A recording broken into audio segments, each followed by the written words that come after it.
aujourd'hui, on vit une période un peu instable, et il y a beaucoup de gens qui se posent des questions sur le devenir de cet État. Eh bien, il n'y a rien de tel que d'aller à Hebron et de comprendre qu'on est le peuple de l'éternité, que cette terre nous appartient, nous a été promise par l'Éternel, et que c'est un message que l'on doit porter haut et fier. Ça remet les choses en place d'aller à Hebron, justement. Lundi prochain, lundi 14 août, aura lieu Yom Hebron, comme chaque année. C'est organisé bien sûr par Israel is Forever et la Yeshiva Shaver Hebron. Et donc, on va en parler ce matin avec Nili, qui est dans notre studio. Nili, bonjour. Bonjour. Nili Naouri, merci d'être avec nous pour parler donc de ce Yom Hebron. Alors, on va parler bien sûr du programme, de tout ce qu'on va pouvoir faire pendant cette journée. Mais la première question, Nili, est-ce qu'on a besoin chaque année de faire un Yom Hebron ? Chaque année, à chaque moment, un juif doit puiser ses forces dans ses racines.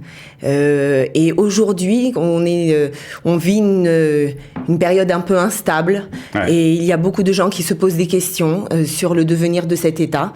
Eh bien, il n'y a rien de tel que d'aller à Hebron et de comprendre, grâce au caveau des patriarches, qu'on est le peuple de l'éternité, que cette terre nous appartient, nous a été promise par l'Éternel, et que c'est un message que l'on doit porter haut et fier, et ça remet les choses en place d'aller à Hebron, justement. Alors, c'est combien d'années que vous organisez ce Yom Hebron ? Ça fait 36 ans que mon père avait initié cette journée, et qu'il a dirigé avec toute sa puissance et son idéologie sans compromission durant 35 ans, et nous avons pris bien entendu la suite pour assurer la continuité de la connexion entre la communauté juive francophone et la ville des patriarches. Alors comment, d'abord on va parler du programme un peu, bien sûr il y a la possibilité d'avoir des visites guidées, et c'est en collaboration, en partenariat avec la Yeshiva donc de Shaver Hebron, qui se trouve vraiment au pied du caveau des patriarches. C'est quoi le programme plus ou moins ? Alors, nous commençons effectivement par des visites guidées en français sur les sites historiques de la ville.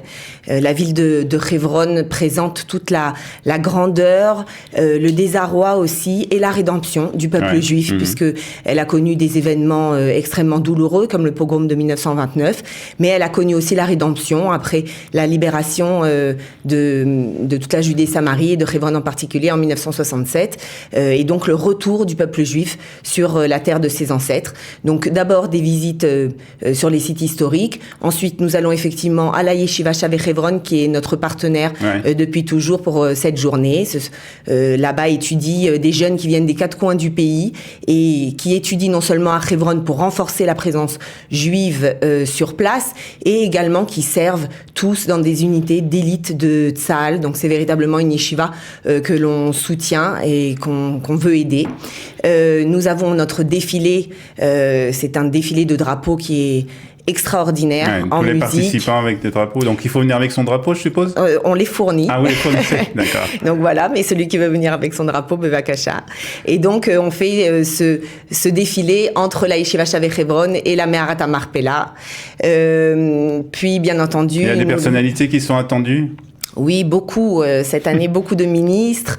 On va avoir le ministre de l'Aliyah, Ofer Sofer, le ministre du Patrimoine, Amichai Eliaou, le ministre des Finances, Betzalel Smotrich, le ministre de la Culture, Miki Zohar, la ministre de la Hasbara, Galit Distal, et on a aussi les députés Yossi Tayeb, Dani Louz, Simcha Rothman. Donc oui, il y a beaucoup de personnalités qui veulent venir à la rencontre de la communauté francophone, et qui sont conscients de l'importance de la venue de la communauté francophone à Hebron. Alors, je ne sais pas si c'est une première, mais en tout cas cette année, vous avez aussi décidé de faire une sorte de salon de la Aliyah.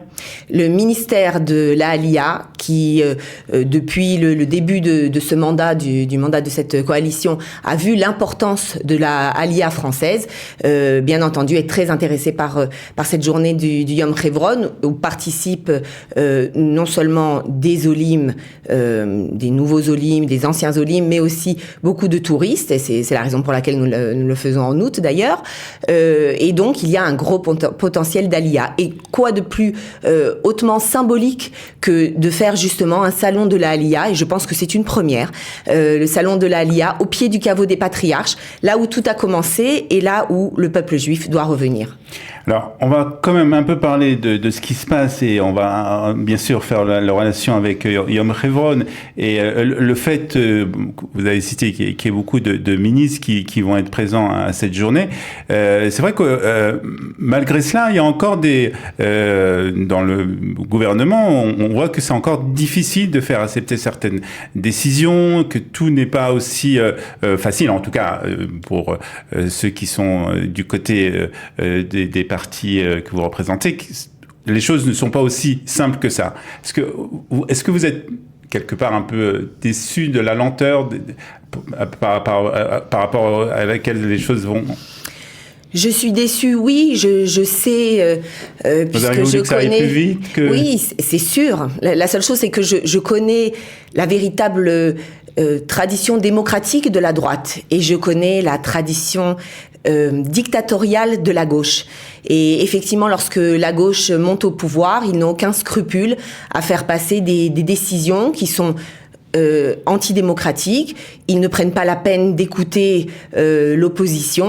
On l'a vu au Gush Katif, mais on l'a vu aussi dans des événements extrêmement douloureux, comme par exemple l'Altalena, où la gauche n'a pas hésité à tirer sur des juifs, à tuer des juifs. Donc cette mentalité du côté de la gauche juive, malheureusement, on la connaît.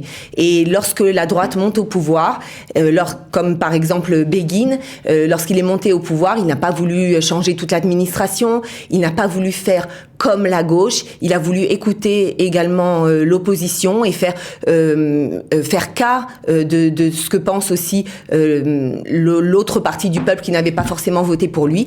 Et nous avons cette tradition qui d'un côté est noble, puisque nous voulons effectivement l'unité du peuple juif. La seule chose, c'est que lorsqu'aujourd'hui il y a une minorité, parce que il faut savoir qu'il s'agit d'une infime minorité qui mène par le bout du nez beaucoup de gens qui ne comprennent pas la situation, par des slogans tellement facile à dire que nous allons devenir une dictature, alors que c'est exactement le contraire. Nous voulons finalement pas faire une réforme judiciaire, mais restaurer la démocratie, restaurer le pouvoir judiciaire tel qu'il doit être, contrebalancé par les autres pouvoirs dans une véritable démocratie. Eh bien, dans ces cas-là, effectivement, il y a une minorité très bruyante, très médiatisée, qui essaye de semer le chaos dans le pays. Et je pense que le gouvernement, malheureusement, fait trop cas de cette minorité, doit beaucoup plus mettre l'accent sur les explications des lois qu'ils veulent passer. Voilà, je vous disais, même au niveau de l'utilisation, de l'emploi des mots, le fait de parler de réforme, il ne s'agit pas d'une réforme judiciaire. Nous sommes justement en train de remettre les choses à plat au niveau du système juridique qui a été réformé par la Cour suprême elle-même et qui a pris les pleins pouvoirs. Donc nous sommes en train de revenir, de restaurer la démocratie. Donc je pense qu'il y a un problème au niveau de la Hasbara, de l'information. Alors, on va revenir à ce Yom Chevron, on va passer peut-être aux choses un peu plus pratiques. Pour participer, comment on fait? Est-ce qu'il y a des autobus? Comment on s'y rend, etc. Alors oui, il y a des autobus de tout le pays, de Jérusalem, Tel Aviv, Natania, Ranana, Ashdod, Ashkelon, le Shomron.